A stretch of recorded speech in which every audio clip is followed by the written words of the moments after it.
The scientific definitions of fact and theory differ from their colloquial uses. Put simply, a scientific fact is a verifiable observation about the world. A scientific hypothesis is a proposed explanation for this observation that can be tested, and a scientific theory is an explanation which has been repeatedly tested and verified. Let's go over these three concepts in more detail and give examples of each relating to gravity. A scientific fact is more simple than a theory or a hypothesis. A fact needs to be objective, meaning without bias, and verifiable.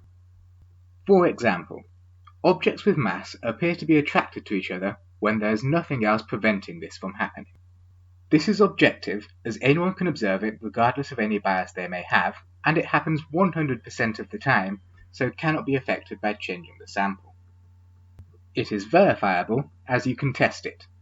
You can observe objects with mass slowly draw together in space, or, more easily, pick something up and let go of it.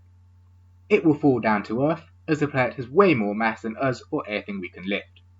We try not to test this with anything fragile or messy. A scientific hypothesis is a suggested testable explanation to explain one or more scientific facts.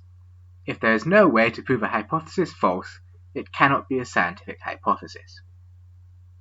For example, the hypothesis that Odin, who lives in a different dimension, will destroy anything that does not move towards another mass when able to, is not one that we can test. As we can only test things that exist in the observable universe, supernatural claims such as this are not something which science can deal with. However, we can test the hypothesis that everything with mass is scared Odin will destroy anything that does not move towards another mass when able to. Most things that have mass are not alive and have no way to feel fear. Therefore, we know this hypothesis to be false. After a scientific hypothesis has withstood repeated scrutiny and proven itself able to make accurate predictions about scientific facts, it becomes known as a scientific theory. A scientific theory may be incomplete, meaning that it fails to accurately describe events under certain conditions. However, it must remain correct for the conditions which it is set under. Newton's theory of gravity is incomplete.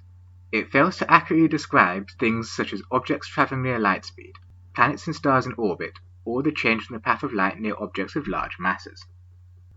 However, for the conditions which it originally described, such as objects falling to Earth, it remains a sufficiently accurate approximation. The Newtonian theory of gravity was superseded by Einstein's theory of general relativity, which can be simplified down to Newton's theory when conditions allow for it. General relativity is also incomplete, but explains far more than Newtonian gravity.